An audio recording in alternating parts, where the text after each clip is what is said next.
Do you think that perhaps maybe this idea of that government is ignoring the rule of law might be at the core of some of this frustration with average people? I know. Oh, absolutely. You're supportive of the Tea Party movement, but even the Occupy movement, which maybe you don't identify with them specifically, but do you think that's part of it? Take, for instance, well, we'll find the commonality between Occupy and the Tea Party, and that is the corporatist element of government, the giveaway element to special interests. I mean, it's huge. It's in the state level, it's local government, it's in the federal government, and the more we can clean that out, the more faith and trust people will have in their government, because it'll be more open, it'll be more honest, it'll be more transparent, it'll be more evenly applied. It's, you know, and you're hearing it discussed in the presidential campaign. I mean, this is one element of Herman Cain's 999, is you wipe out all of these, and Rick Perry with the flat tax, you wipe out all of these tax credit goodies that people get. And anybody can now jump down my throat and say, but this one's good and this one's good. There are lots of them that are good. Go do it in the free market. If it's so good, it'll stand on its own. And you, by clearing that out, not only do you make it easier to understand your tax system, you take away the unfair advantages that some folks manage to carve out because they have better lobbyists. And you're saying that on the corporate side too. Right. Oh yeah. And I think that's an area where the Tea Party and the Occupy folks would agree vehemently. I can't think of another one offhand, but you know, but that one I think they'd all agree on, and I agree with them all as well. And just your general sense of Occupy as a movement. Do you think they've taken some of their protests too far? I mean, within the confines of the rule of law? They haven't stayed within the confines of the rule of law. And some of the polling results of the Occupy folks are really extraordinary. The over 30% that think that it's acceptable to use violence to achieve their political goals.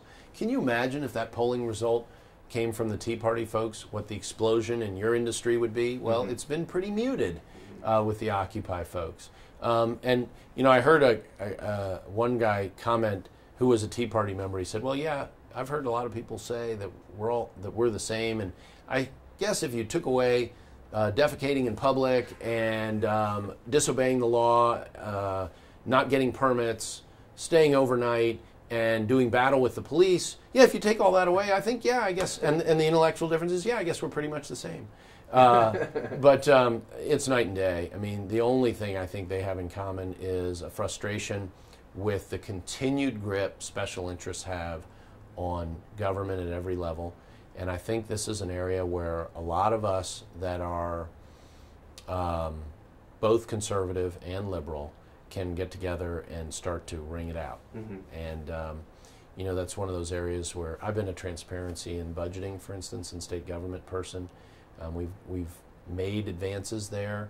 I think we've sort of stalled. There are some logistical challenges we have in state government as it relates to computers, frankly, that we need to overcome before we can really open up all the books the same to everyone in Virginia. But that's a goal that we should have. And it isn't a left or right goal. It's a citizens as sovereigns goal. They own this government, and they should be able to see the books. And they should be able to comment to their senator and delegate and congressman and senator at the federal level on what they think's working and what they think is not working. Let's face it, the way a lot of the budgeting process is set up is to make it hard for people who aren't in the process to figure out and keep up with. I can't draw any other conclusion but that cynical one, having worked with it as a legislator for 8 years and now as Attorney General. And I'm not pointing to just our capital, although it's here. I'm talking to Washington and the local budgets as well.